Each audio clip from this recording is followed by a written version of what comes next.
Euzu billahi mineşşeytanirracim. Bismillahirrahmanirrahim. Elhamdülillahi rabbil alamin ve salatu vesselamu ala rasulina Muhammedin ve ala alihi ve sahbihi ecmaîn. Bizleri Ramazan ayına ulaştıran Rabbimize sonsuz hamdü senalar olsun. Artık Ramazan ayının gölgesi üzerimize düştü. Nasip olursa pazar akşamı ilk sahurumuza kalkıp pazartesi günü ilk orucumuzu tutacağız. Rabbim 3 ayları hakkımızda hayırlı eylesin. Bizleri Ramazan'ı hakkıyla ihya edebilmeyi bizlere nasip eylesin. Ramazan ayı dinimizin en çok önem verdiği aylardan bir tanesidir. 11 ayın sultanı dediğimiz Ramazan ayı İslam'ın aynı zamanda 5'te biridir. Ramazan ayı özellikle Rabbimizin rahmetinin, mağfiretinin üzerimize sağanak sağanak yağdığı bir aydır. Çünkü bu ayda Efendimiz Aleyhisselatü Vesselam'ın deyişiyle merede-i şeytan, yani şeytanların azgın olanları zincire vurulur ve bu ay adeta müminler için bir ibadet heyecanının zirve yaptığı bir ay olur. İşte tam bu sebepten dolayı Ramazan ayını bir fırsat bilmek gerekiyor.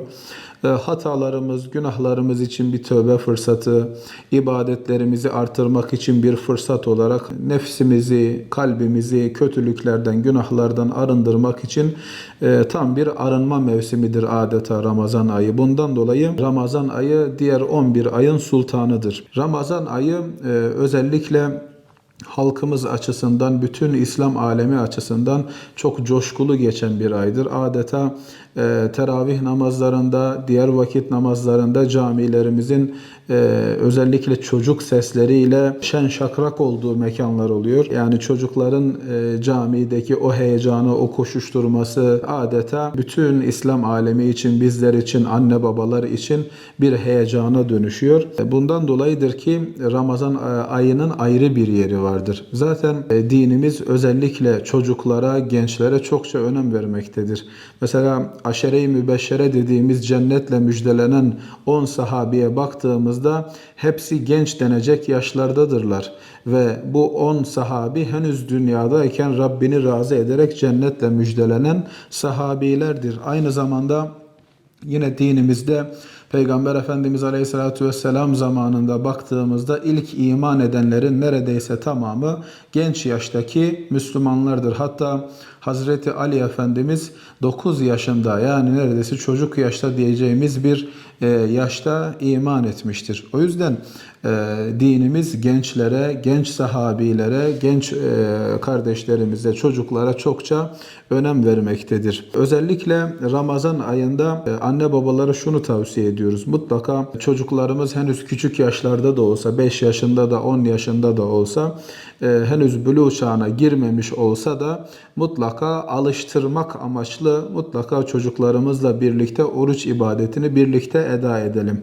Eğer tutamayacak yaşta olsalar bile en azından kendimizle birlikte sahura kaldırıp sahuru birlikte yapıp, hani toplumumuzda şöyle güzel bir uygulama vardır. Genellikle küçük çocuklar için yarım gün oruç tutturulur. İşte öğleye kadar, acıkıncaya kadar çocuğa oruç tutturulur ve küçük çocuklara 5-6 yaşındaki çocuklarımız buna kuş orucu diyorlar. İşte ben bugün kuş orucu tuttum deyip onları en azından bu oruç ibadetine alıştırmak dinimizdeki güzel uygulamalardan, halkımızın güzel örf adetlerinden bir tanesidir.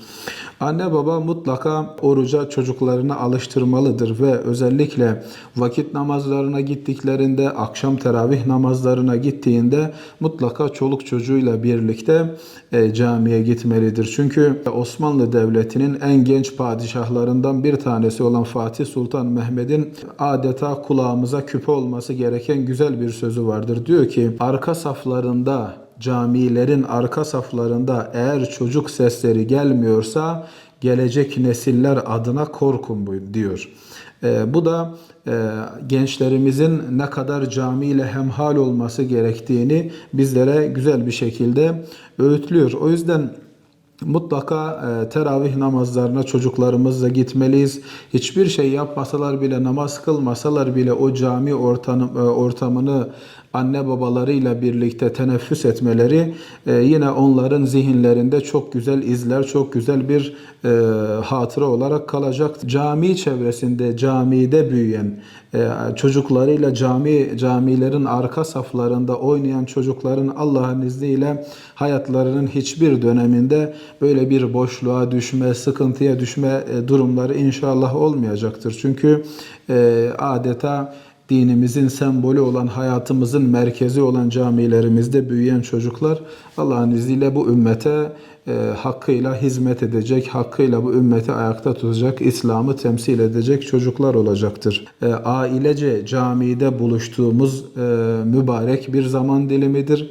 Rabbim şimdiden tutacağımız oruçları dergahında kabul eylesin. Yapacağımız ibadetleri, vereceğimiz sadakaları dergahında kabul eylesin. Tabi bu Ramazan ayı dolayısıyla içimiz de biraz buruk. Çünkü Gazze'li kardeşlerimiz çok büyük bir zulüm altındadırlar. Onların da belki biz iftarlarımızı, sahurlarımızı yaparken belki onlar açlıkla, kıtlıkla imtihan olunuyorlar. Rabbim bu Ramazan ayında bu kardeşlerimizin de Ramazan ayını kardeşlerimizin kurtuluşuna vesile eylesin. Rabbim Mescid-i Aksa'da hep birlikte namaz kılabilmeyi bizlere nasip eylesin. İslam alemine, oradaki Müslüman kardeşlerimize musallat olmuş melun Siyonistleri de Kahhar ismi şerefiyle kahru perişan eylesin. Rabbim ümmeti Muhammed'e bu Ramazan ayı dolayısıyla birlik, beraberlik ihsan eylesin. Velhamdülillahi Rabbil alemin.